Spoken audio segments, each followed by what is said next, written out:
For all the heat that you've taken at times for the quote-unquote right basketball play, how rewarding was it that CB knocked down that corner three, and how did you kind of see that play develop? It's rewarding in the fact that it was a huge play to help us win. I seen it develop the whole time, and wanted to just try to put some pressure towards the rim, and I caught Tim Duncan kind of peeking at me a little bit, and I was able to find CB in the corner in one of his favorite spots on the floor, and he knocked it down. Here in the front. LeBron, because you beat the Spurs in the finals last year and won 2 in a row, do you think seeds of doubt creep into their minds, especially late in the game in the fourth quarter? Well, I mean, that's not our concern.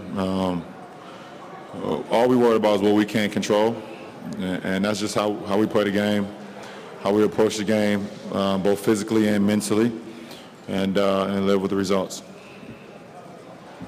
Ron, what made you decide to take on the scoring duties in the third quarter, and then what made you not try to win it on your own in the fourth? I just play the game, try to play the game the right way, and however the flow of the game is going, I just try to impose my will in some kind of way, either scoring or rebounding or assisting or defending, put my teammates in position to succeed, and I was happy in the fact that I was able to make some plays to help us get the victory tonight. Mark? LeBron, you dressed a little bit differently tonight than you did in game number one. Can you talk about the decision process and how that affected you on the court? Didn't affect me at all. I've been going with the longer tights throughout the playoffs. Decided to go with the shorter ones today. I don't know. I was watching game 2 of our finals appearance versus OKC in 2012, and I didn't have long tights on in that game, so that's why I didn't wear them tonight. Just a little crazy on my part. And how big did the basket look to you? You hadn't taken a jump shot until the third quarter. How big did the basket seem once you started putting that up? For me, once I get into a good groove, I feel like everything is going to go in. Obviously, it didn't. I made a couple shots in a row and then missed the elbow jump shot over Tim, and they made a run after that. So, but for me, I just try to make plays out there on the floor, and like I continue to say, put my teammates in position to succeed, and then I live with the results after that. Back right. LeBron, Joe Goodman with the Miami Herald. What got you going in the second quarter after your slow start in the first quarter? I just continued to attack. I had a slow start, but all my misses was in the paint. My first miss was a shot over Tim and Thiago. I missed it. I missed a spinning, layup in the lane. I missed a banker over Tony Parker. And, I just got off to a slow start, and then I drove the lane, got my foot tangled up a little bit, and threw up a wild shot, and I started 1 for 5. But, I was very, confident in where I was getting on the floor, and I just had to stick with it. And then after those 2 offensive rebounds in the second quarter, how physically drained were you? Because it looked like you asked to come out of the game.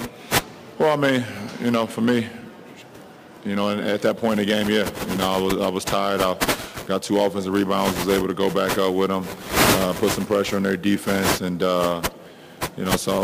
Spo was very, very consistent and great with his adjustments today. As far as the personnel, in and out guys, in and out, and when I asked to come out, he took me out, and then I was able to go back in. Ken, over here. LeBron, after what you were dealing with the last 48 hours, at what point in the game did you know that your legs were there for you and were going to respond? And did you do anything else differently to try to make sure you could get through this game? I didn't really try to think about it too much. One thing I did do differently this morning, I took an 8 a.m. yoga class at our resort that we stayed at outside. It was me and 3 other people, and also a little kid, but he didn't want no parts of it. So that's probably the only thing that I did differently today. I assume that was not hot yoga. Nah, it started to rain a little bit this morning. Actually, about 8:35, it started to rain. Standing in the back right. When you were able to come out of the game tonight, how did it feel to have some air conditioning? Well, I mean, mentally, I didn't want to even think about it too much. What happened on Thursday was Thursday. You know, my whole focus was how was I going to help this team, you know, even the series up, and just try to make some plays. LeBron, you dominated from the perimeter in the second half. Was that an adjustment you made at halftime from what you saw, or did you just take what the defense gave you, essentially? I mean, it wasn't an adjustment. In the first half, I got into the paint, made some shots, got some rebounds, put some pressure on their defense. In the second half, they backed up off me, and I shot it. And, it was that easy for me in the sense of don't overthink it, and they give me space, I shoot it. They get up on me, I try to drive and make plays for me and my teammates. So, they're going to make adjustments, obviously, going into Game 3, and I have to do it as well. But, I don't want to cloud my mind too much with what they're doing defensively. I want their defense to react to what I'm doing. Brian, all the way in the back.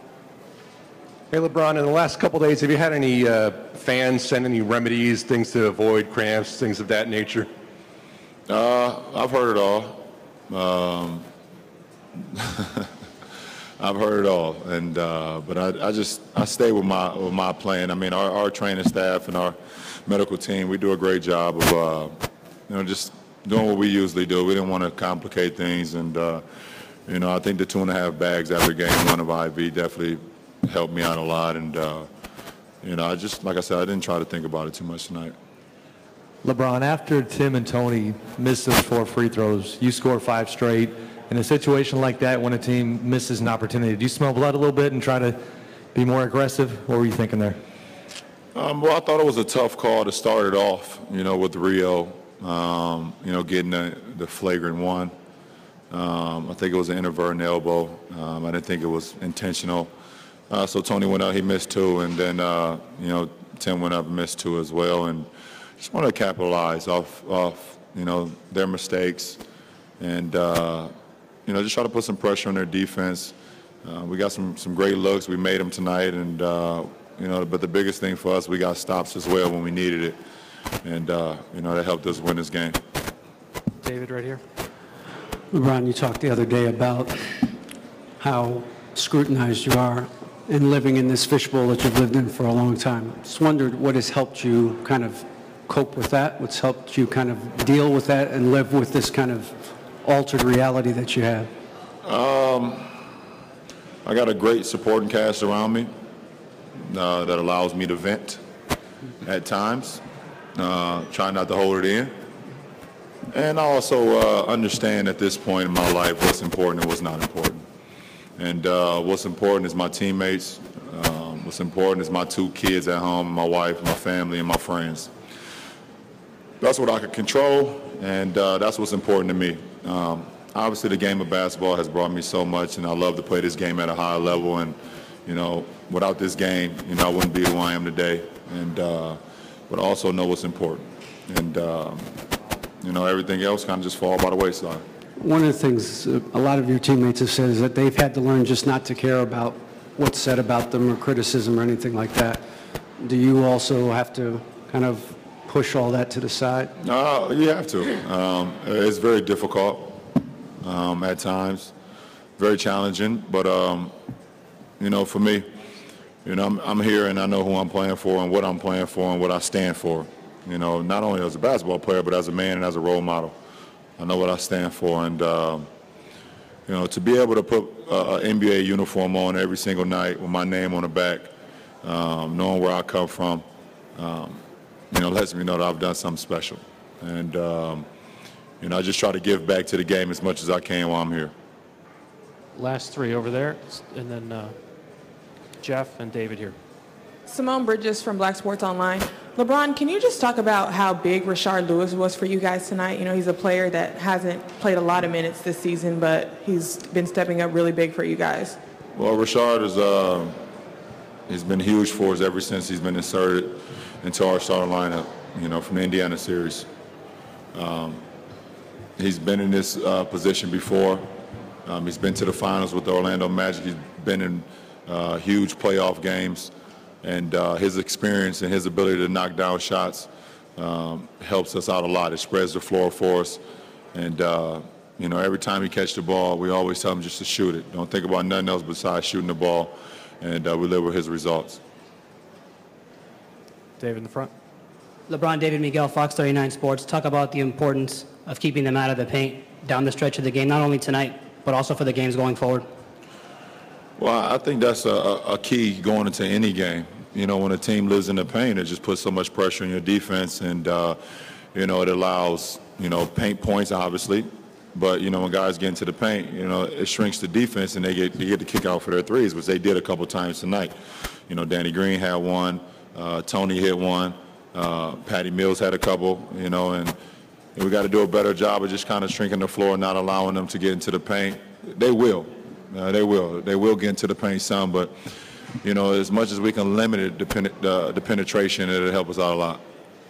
What has to continue as a whole offensively then, defensively, so you guys can have more success the rest of the way? Well, for us, offensively, we want to share the ball and not turn the ball over.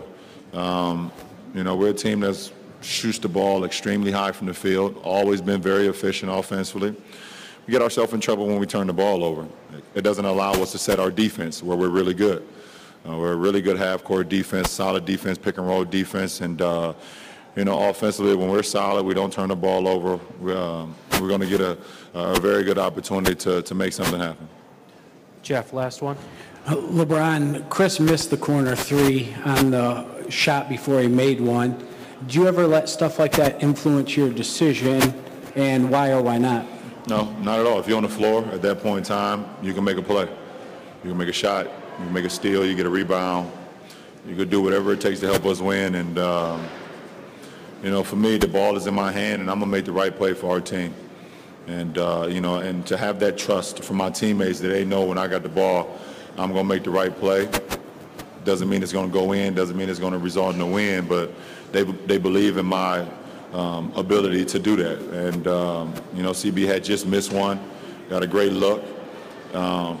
But if I draw two and his man leave him again, I went right back to him, and he knocked it down. So I got a lot of confidence in my teammates, and they got a lot of confidence in me. And, we live with the results no matter what happens. Thank you, LeBron. Thanks. This concludes the session for tonight.